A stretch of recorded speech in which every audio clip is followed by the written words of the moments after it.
오늘 함께 나눌 말씀은 사사기 5장입니다. 저와 우리 성도님들이 한 절씩 교독하도록 하겠습니다. 제가 먼저 읽겠습니다. 이날에 드보라와 아비노함의 아들 바락이 노래하여 이르되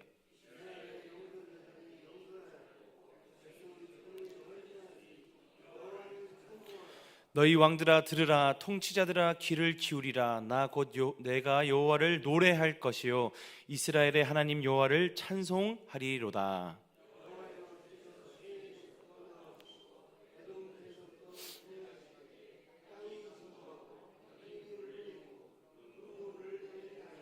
산들이 여호와 앞에서 진동하니 저 신의 산도 이스라엘의 하나님 여호와 앞에 진동하였도다.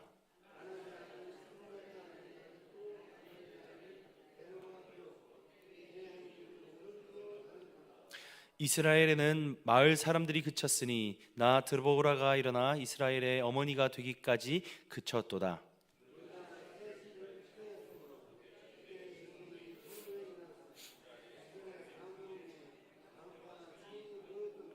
내 마음이 이스라엘의 방백을 사모함은 그들이 백성 중에서 즐거이 헌신하였음이니 여호와를 찬송하라.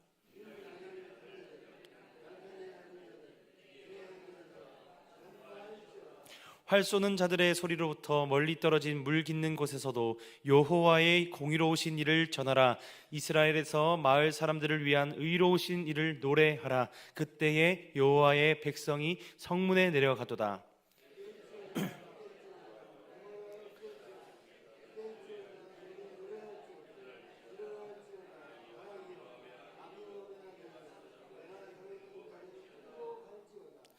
그때에 남은 귀인과 백성이 내려왔고 여호와께서 나를 위하여 용사를 치시려고 내려오셨도다.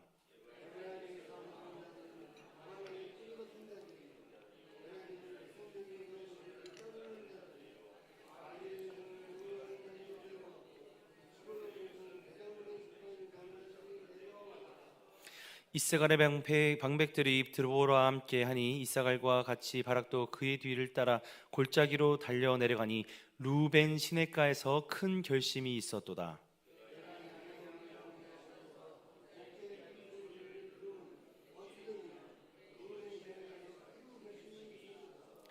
길르앗은 요단강 저쪽에서 거주하며 다는 배의 머무름이 어찌 됨이냐. 아셀은 해변에 앉으며 자기 항만에 거주하도다.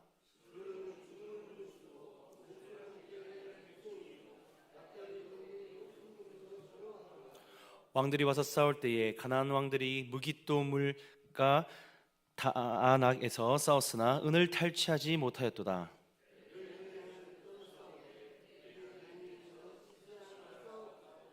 기손강은 그 무리를 표류시켰으니 이 기손강은 옛 강이라. 내 영혼아 내가 힘 있는 자를 밟았도다.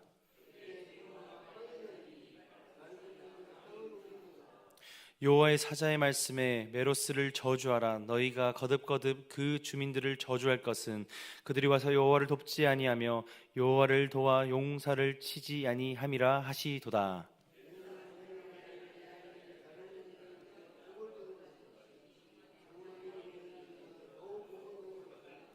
시스라가 물을 구하매 우유를 주되 곧 엉킨 우유를 귀한 그릇에 담아 주었고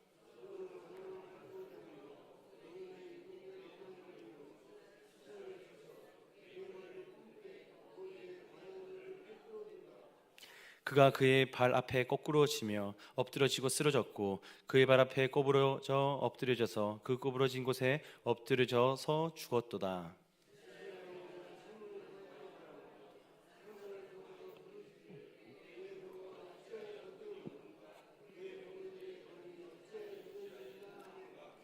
그의 지혜로운 시녀들이 대답하겠고 그도 스스로 대답하기를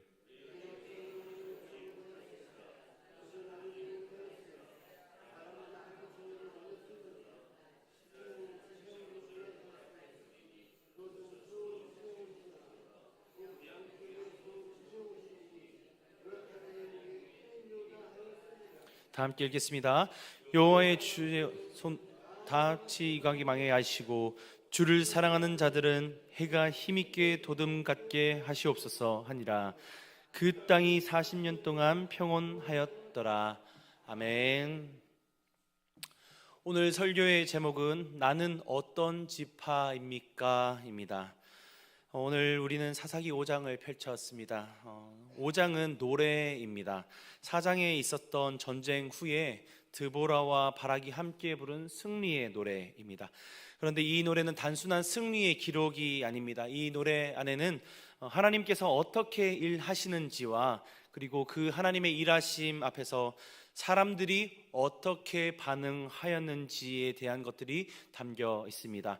하나님께서 이 전쟁을 위해 각 지파를 부르셨습니다. 그런데 지파마다 반응이 좀 달랐습니다. 나온 지파가 있고 나오지 않았고 머물렀던 지파가 있습니다. 오늘 이 말씀 앞에서 우리 자신에게 한 가지를 물어보는 새벽이 되시기를 소망합니다. 우리는 어떤 지파이십니까? 2절을 보시면 이스라엘의 영설자들이 영설하였고 백성이 즐거이 헌신하였으니 여호와를 찬송하라. 하나님께서 전쟁을 위해 이스라엘을 부르셨습니다. 그런데 여기에서 한 가지를 우리가 살펴본다면 사실 하나님께서는 전지전능하시고 여태까지 이스라엘이 경험했었던 하나님의 싸움 방식은 하나님께서 사실 다 싸우십니다.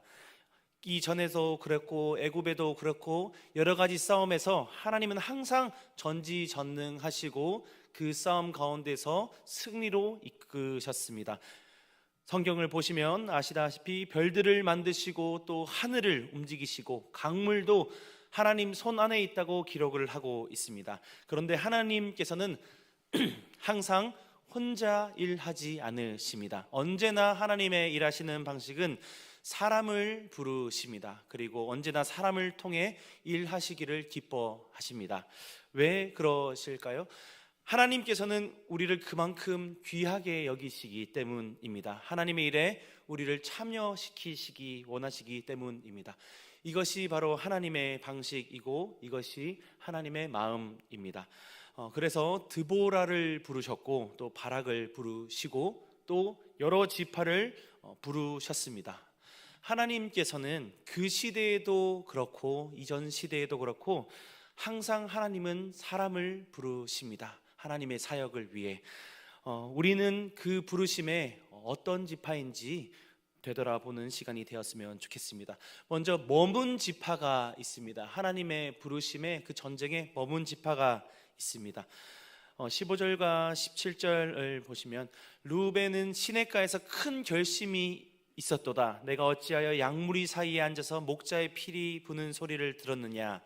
단은 어찌하여 배에 머물렀느냐. 아셀은 해변에 앉으며 자기 항구에 머물렀도다 라고 기록을 하고 있습니다. 루벤을 보십시오. 성경은 루벤에게 큰 결심이 있었다라고 말합니다. 사실 저희가 신앙생활을 하다 보면 결심 또 그냥 결심이 아니라 큰 결심을 할 때가 있습니다. 주님 나를 보내주시면 제가 가겠습니다. 주님 제가 하겠습니다라는 큰 결심을 할 때가 있습니다. 마음이 없었던 것이 아니라 결심이 없었던 것이 아닙니다. 하지만 하나님의 부르심이 명확하게 들렸을 때 루벤의 마음속에는 분명히 무엇인가 움직였지만 결국 양무리 곁에 머물렀습니다. 목자의 피리 소리를 들으며 그 자리에 다시 앉아 있었습니다. 단도 마찬가지입니다. 단지파도 단에게는 배가 있었고 아셀에게는 항구가 있었습니다. 그들의 터전이고 그들에게 가장 귀한 삶의 귀한 보물과 같은 자신들이 지켜야 하는 것들이었습니다. 자기의 자리가 있었고 또 자기의 것이 있었습니다. 사실 이 지파들은 자기의 자리와 자기의 땅이 없었을 때는 다 십시일반 나섰었지만 하나님께서 주신 땅에서 하나님께서 주신 것 앞에서 하나님의 부르심에 응답하지 않는 것입니다. 왜냐? 이제 내 것이고 내가 그것을 다 이루었다라고 생각을 했기 때문입니다. 그래서 그 자리에 결심은 있었지만 머무르는 것입니다. 여기서 우리는 저는 이 성경을 보면서 사실 지파들을 탓을 좀 했습니다. 하나님이 부르시면 응답하고 달려가야지 라고 생각을 할 수 있겠지만 이들의 삶 가운데에서 한 가지 생각을 해본다면 루벤과 단과 이 아셀이 왜 머물렀을까? 그것이 익숙했기 때문입니다. 하나님의 첫 부르심에는 우리가 달려갈 수 있으나 우리가 어느 정도 자리를 잡고 또 내가 신앙을 어느 정도, 내 삶을 어느 정도 컨트롤하고 있다라고 생각을 한다면 이것이 익숙하고 이 방법이 안전하다, 우리는 이렇게 해왔고 지금도 문제없고 이렇게 해왔던 것이 너무 좋다라고 생각을 하는 것입니다. 우리는 루벤이 늘 있었던 자리이고 배는 단이 늘 타던 것이었습니다. 항구는 아셀이 늘 머물렀었던 것입니다. 그 자리를 떠난다는 것은 익숙함을 내려놓는 것이고 안전함을 내려놓는 것이었습니다. 사실 그것은 쉽지 않습니다. 우리도 사실 이 마음을 잘 알 수 있습니다. 하나님의 부르심이 마음에 들어왔을 때 그 부르심이 때로는 낯선 자리로 향할 때, 낯선 섬김으로 부르실 때 선뜻 발이 떨어지지 않을 때가 있습니다. 마음은 있고 또 믿음이 없어서가 그런 것이 아니라 하나님을 사랑하지 않아서가 아니라 때로는 그것이 두렵고 낯설고 지금 그 자리가 너무나도 익숙하기 때문일 수 있습니다. 루벤이 지금 그랬고 또 다른 지파들도 그랬었던 것입니다. 마음은 움직였고 결심은 있었으나 발이 떨어지지 않았습니다. 그 마음을 충분히 이해할 수 있습니다. 하지만 오늘 말씀이 그들에게 또 우리에게 묻고 있는 것이 있습니다. 하나님의 부르심 앞에 계속 그 자리에 머무를 것인가? 하나님의 부르심이 있는데 그것이 결심으로만 끝날 것인가? 이것이 오늘 말씀이 우리에게 던지는 질문입니다. 그와 반면에 하나님의 부르심에 나온 지파가 있습니다. 그런데 같은 부르심 앞에서 또 다른 반응을 한 것입니다. 18절을 보시면 굉장히 멋있는 지파가 나옵니다.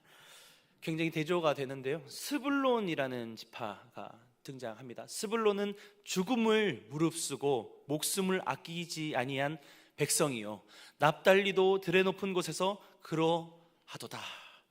스불론은 나왔고 또 납달리도 나왔습니다. 그런데 여기서 우리가 잘 살펴보아야 하는 것은 상황이 바뀐 것은 없습니다. 사실 전쟁터에 하나님이 부르신 것이기 때문에 조건은 다 똑같습니다. 스불론은 그러면 안정적인 것이 없었고 납달리는 안정적인 것이 없었겠습니까? 다 가족이 있고 다 본인의 일터와 여러 가지 터전이 있습니다. 그리고 부르신 장소는 전쟁터입니다. 그리고 여기에서 등장하는 시스라라는 장군은 굉장히 강한 장군입니다.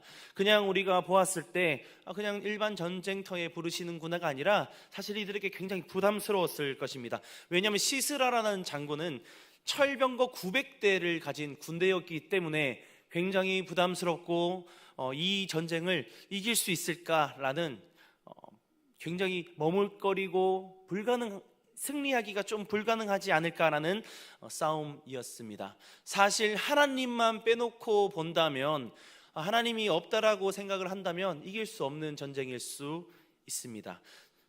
스불론도 알았고 납달리도 알았을 것입니다. 왜 알았냐?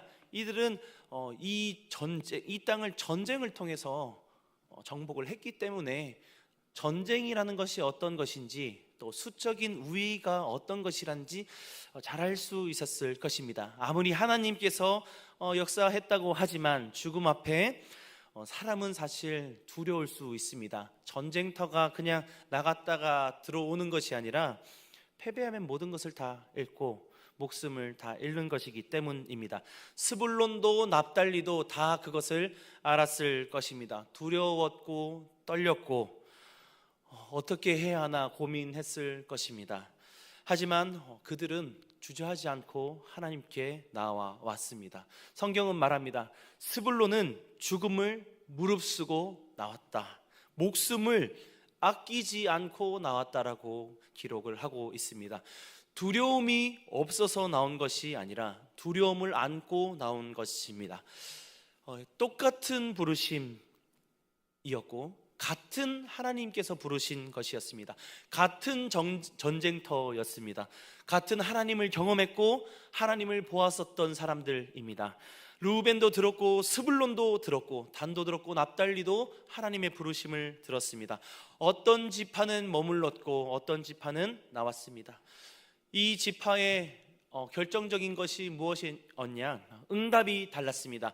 하나님의 부르심 앞에서 내가 어떻게 하느냐가 지금 우리가 살펴보아야 할 것입니다.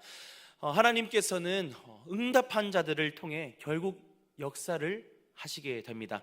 결과는 어떻게 되었을까요?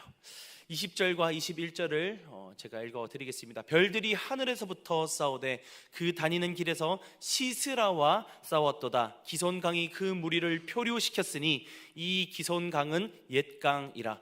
별들도 싸우고 하늘이 움직이고 강물이 움직였습니다. 사실 이렇게 보면 굉장히 비현실적일 수 있지만 하나님께서는 이들이 경험했었던 것은 우린 성경을 통해서 이것을 바라볼 수 있지만 이들이 바로 직전에 얼마 안 지나서 경험했었던 것은 홍해를 가르시고 또 하나님께서 불기둥과 구름기둥으로 인도하시고 여리고성들이 무너지는 여러 가지 기적들을 보았기 때문에 사실 별들과 하늘과 강물이 움직였다는 것은 이들에게 낯설지 않았을 수 있습니다. 하나님께서 친히 싸우셨다는 것입니다. 이 전쟁의 주인이 하나님이셨다는 것을 또 한 번 보게 된 것입니다. 사실 이들은 계속 그런 하나님을 경험을 했지만 항상 망각을 하는 것입니다. 하나님은 이런 분이시지만 두려움 앞에, 상황 앞에 또 한 번 넘어지는 것입니다. 스불론이 잘나서 이긴 것이 아니고 납달리가 용감해서 이긴 것이 아닙니다. 그들의 전략이 뛰어나서 그들이 큰 용사여서 싸운 것이 아니라 하나님께서 부르셨고 하나님께서 그 싸움을 이끄셨다는 것을 보여주시는 것입니다. 하나님께서 싸우셨기 때문에 이긴 것입니다. 그런데 하나님은 어떻게 싸우셨냐?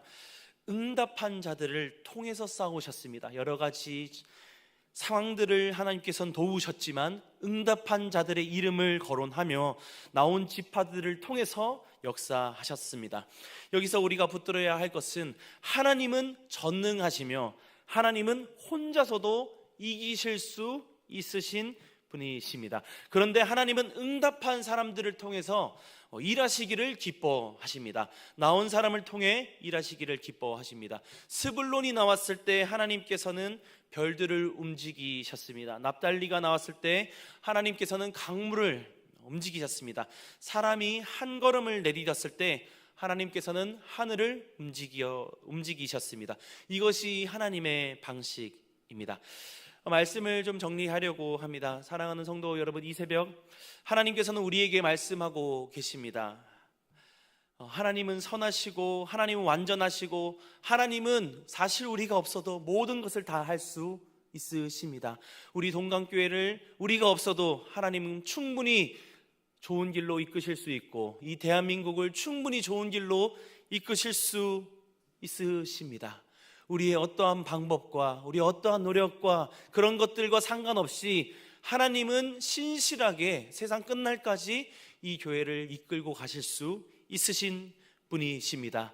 하지만 그 여정 앞에 하나님께서는 여전히 이 지파의 부르심처럼 우리를 부르시는 것입니다. 동행 전도를 통해 또 여러 가지 환경을 통해 여러 가지 삶을 통해 나와 함께 동행하자, 나와 함께 가자라는 하나님의 부르심이 있는 것입니다. 어떤 사람은 그 부르심 앞에 이런 사정 저런 사정을 이야기하며 머뭇거리고 주저할 수 있지만 어떤 사람들은 그 부르심에 응답하여 나오는 것입니다. 제가 새벽에 올 때마다 또 이 계단을 올라오면서 성도님들을 마주치거든요. 그러면서 제가 오늘도 그런 생각을 했습니다. 왜 나오실까? 왜 이렇게 신실하게 나오실까? 왜 이 자리를 지키실까? 하나님께서 우리 동강교회를 축복하시는 이유가 있다면 이 새벽에 이 자리를 지키시는 우리 성도님들, 이 자리를 지키시기 때문에 하나님께서 우리 동강교회를 지키시고 또 우리의 여러 가지 상황들을 지키시는 것인 줄 저는 그렇게 믿습니다. 하나님께서는 부르시는 자리가 있다면 반드시 책임을 져 주십니다. 우리의 상황이 아무리 불안해 보이고 제대로 흘러가지 않아 보이더라도 하나님께서는 모든 것을 협력하여 선을 반드시 이루시는 분이신 줄 믿으시기를 소망합니다.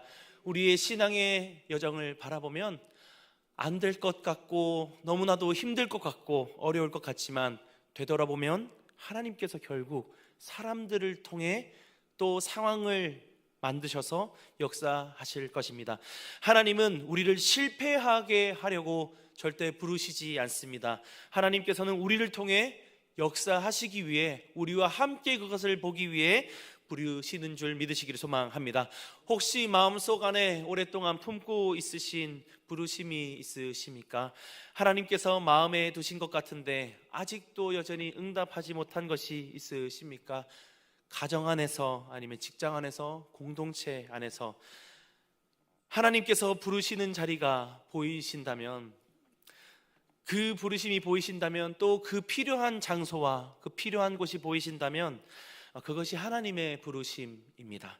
하나님은 필요한 곳에 사람을 보내십니다. 하나님은 쓰실 사람을 항상 부르십니다. 그 부르심이 마음에 있다면 그것은 하나님께서 이미 시작하신 것입니다.